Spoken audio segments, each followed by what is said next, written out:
வணக்கம். நம்ம சேனலுக்கு தொடர்ந்து ஆதரவளித்துக் கொண்டிருக்கும் நல்ல உள்ளங்களுக்கு நன்றி. தொடர்ச்சியாக நிறைய தகவலை கொடுத்துட்ருக்கோம். சப்ஸ்கிரைப் பண்ணி பார்த்து ஊக்கம் கொடுங்க. திராவிட மாடலையும் ஒரு பக்கம் எதுக்குறோம், பிஜேபி எதுக்குறோம், நடுநிலையாக பேசிகிட்டு இருக்கோம்னு நினைக்கிறோம். நீங்கள் ஆதரவு கொடுங்க. இப்போ அண்மை செய்தி. நீங்கள் ஏன் அரசியல் சண்டைகளுக்கு இடியை பயன்படுத்துகிறீர்கள்? மூடா வழக்கில் கர்நாடக முதல்வரின் மனைவிக்கு எதிரான மனுவை நிராகரித்து உச்சநீதிமன்றம் கேள்வி. அதையும் தாண்டி முக்கியமான கேள்வி, எங்கள் வாயை கிளறாதீங்க. கூடுதல் சொலிசிட்டர் ஜெனரல் எஸ்வி ராஜுவிடம், திரு ராஜு, தயவு செய்து எங்கள் வாயை திறக்க சொல்லாதீர்கள். இல்லையெனில் அமலாக்கத்துறையை பற்றி சில கடுமையான கருத்துக்களை சொல்ல வேண்டிய கட்டாயம் ஏற்படும். துரதிருஷ்டவசமாக எனக்கு மகாராஷ்டிரத்தில் கொஞ்சம் அனுபவம் உள்ளது. நீங்கள் இப்போது நாடு முழுவதும் இந்த வன்முறையை இன்னும் நிறுத்தாமல் இருக்கிறீர்கள். அரசியல் போர்கள் வாக்காளர் முன் நடத்தப்படட்டும். ஏன் உங்களை ஒருவராக பயன்படுத்துகிறீர்கள் என்று தலைமை நீதிபதி கவாய் கூறினார்.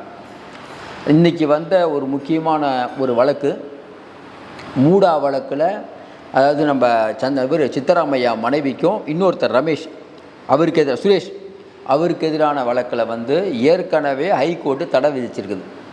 இந்த தடையை எதிர்த்து தான் இன்றைக்கி உச்சநீதிமன்றத்தில் போய் இடி முறையிடுறாங்க. அப்போ நீதியரசர்கள் கேட்குற கேள்வி, எவ்வளோ வழக்குகள் இருக்கும்போது ஏன் நேரத்தை வேஸ்ட் பண்ணுறீங்கன்னு. இதில் நம்ம ஈஸியாக புரிஞ்சுக்கிறது என்னென்னா, இது எங்கள் வாயை கிளறாதீங்கன்னு அவங்க சொன்னது மற்றவங்களுக்கு எப்படியோ, ஆனால் ஈடிக்கு நல்லா புரியும். ஏன்னா வரக்கூடிய நிறையா வழக்குகள் இருக்குது. இப்போ தமிழ்நாட்டில் நம்மளுக்கு தெரியும், தம்பிகள் வழக்கு இருக்குது, ஏற்கனவே டாஸ்மார்க் வழக்கு, நிறைய வழக்குகள்லாம் இருக்குது. இதில் இன்னும் அப்பீல் பண்ணாமல் ஈடி இருக்குது. ஈடிக்கு இருக்கக்கூடிய தர்ம சங்கடம் என்னென்னா, அவங்க சில பேரை லாக் பண்ணணுன்னு நினைக்கிறாங்க. அவங்க ஓரளவுக்கு தப்பும் பண்ணியிருக்கலாம். ஆனால் என்னென்னா, இவங்க அந்த முறையாக போய் பண்ணுறது இருக்குல்ல, அது இவங்க பண்ணுறதில்ல. அதாவது சொல்லிட்டாங்கங்கிறதுக்காக வேக வேகமாக போய் என்னென்னமோ பண்ணிடுறாங்க, கடைசியாக மாட்டிக்கிறாங்க.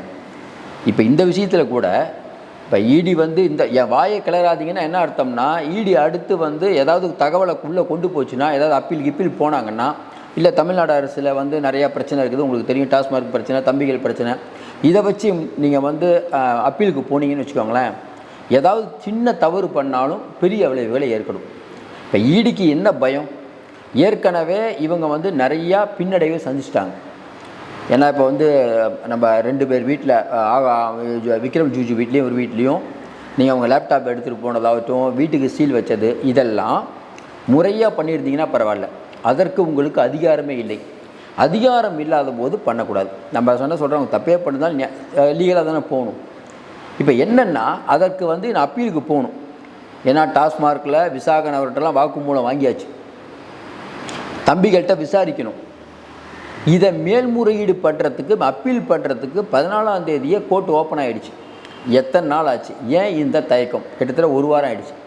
ஏன்னா ஏற்கனவே நிறையா தப்பு பண்ணிட்டாங்க.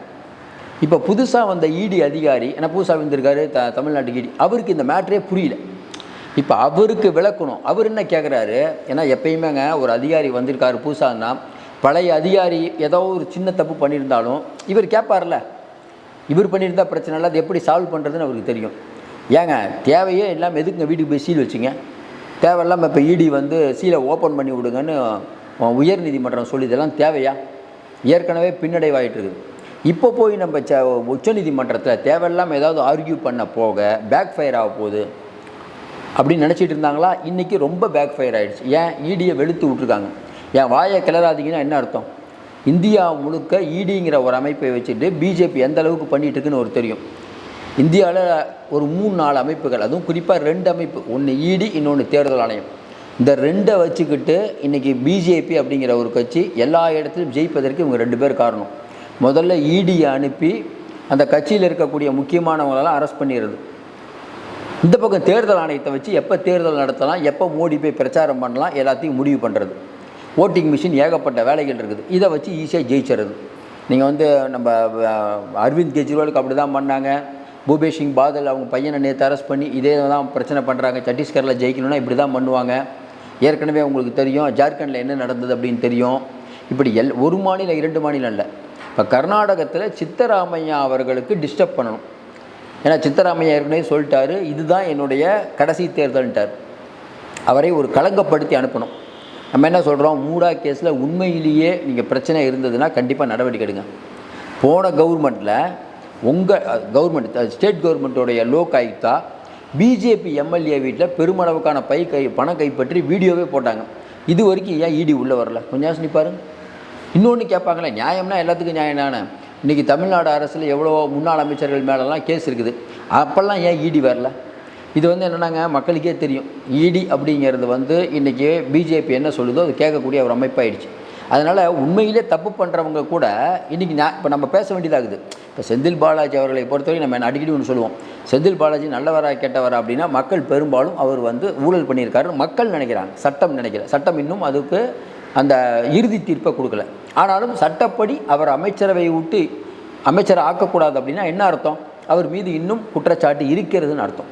குற்றம் சாட்ட ஒருவர் அரசியலுக்கு வர்றது, அதாவது ஒரு பதவியில் இருக்கிறது தப்பு. அவர் தன்னுடைய இன்ஃப்ளூயன்ஸை வச்சு சாட்சிகளை கலைச்சிடுவார்னு உச்சநீதிமன்றம் நினைக்குது.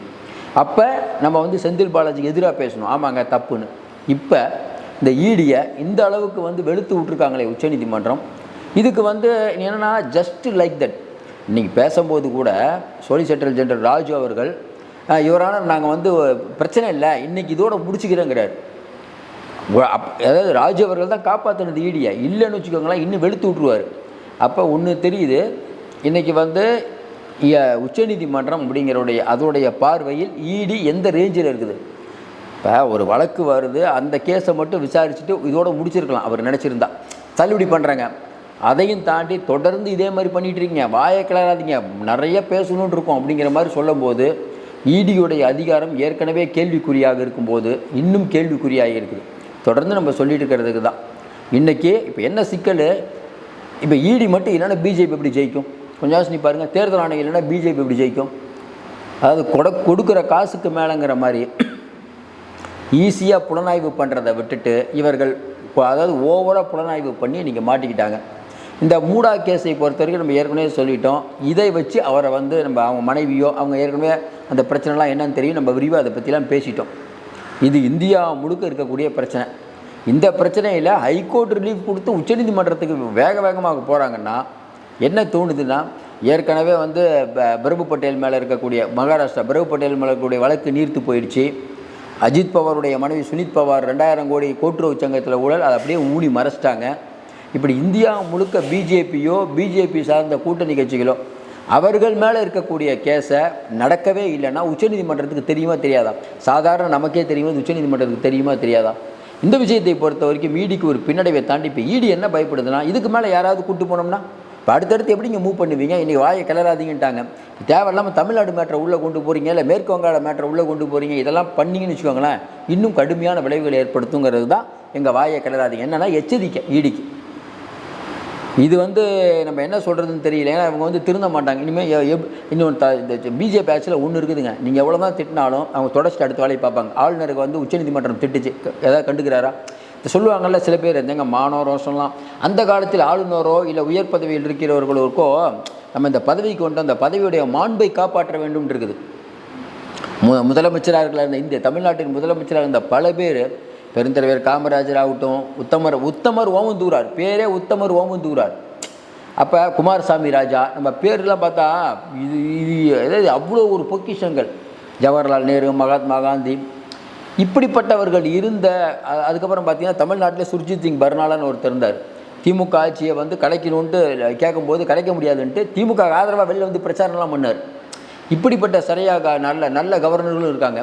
கொடுக்குற காசுக்கு மேலே அதுக்கும் கவர்னர்கள் இருக்காங்க. அது யார் முதலிடத்தில் இருப்பார்னு உங்களுக்கே தெரியும். ஏன்னா இப்போ ஜனாதிபதி ஆகணும்னா கொடுக்குற காசுக்கு மேலேங்கிற ரேஞ்சுக்கு போயிட்டு இருக்குது. வேறு என்ன பேச முடியுதுன்னு தெரியல. நாடு எங்கேயே போய் கொண்டு இருக்கிறதுன்னு தெரில. உச்சநீதிமன்றம் இன்றைக்கி ஈடிக்கு வெளுத்து விட்டுருக்கிறது அப்படிங்கிறது ஒரு நல்ல பார்வையாக பார்க்குறோம்.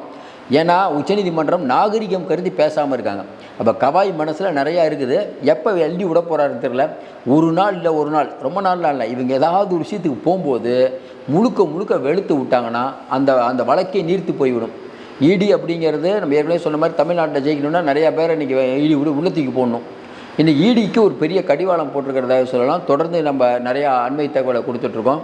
தொடர்ந்து ஆதரவு கொடுங்கள். இன்னும் குறிப்பாக சொல்லணுன்னா நேஷனல் நியூஸில் எல்லாம் கொடுக்குறோம். மீண்டும் சந்திப்போம். நன்றி, வணக்கம்.